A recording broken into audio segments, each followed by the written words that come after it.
د رزق د پراخوالي لپاره ښایسته دعا او د استغفار اهمیت.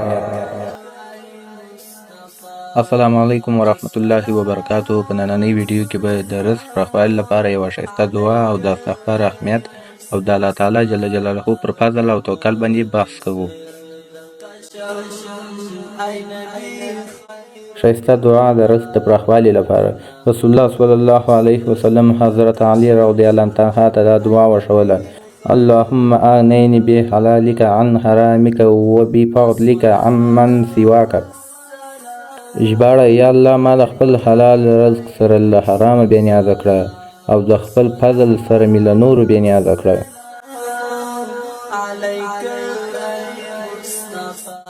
د استغفار اهمیت او ګټې. الله تعالی جل جلاله په قرآن کریم کې فرمایي: فقلت استغفروا ربکم انه کان غفارا يرسل السماء عليكم مدرارا ويمددكم بأموال وبنين ويجعل لكم جنات ويجعل لكم انهار. ژباړه: د خپل رب څخه بخښنه وغواړئ، بېشکه هغه ډېر بخښونکی دی. هغه به پر تاسو بارانونه راولېږي او تاسو ته به مالونه او اولادونه درکړي او تاسو ته به باغونه او ویالې درکړي.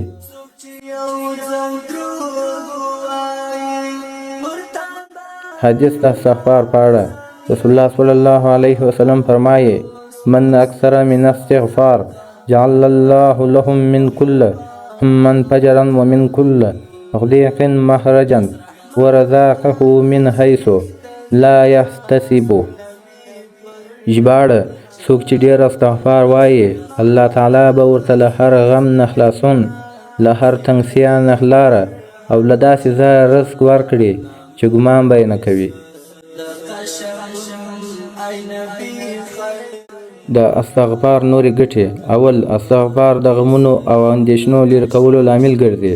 دوم: استغفار د رزق د پراخوالي سبب کیږي. دریم: استغفار د ګناهونو د بخښنې وسیله ده.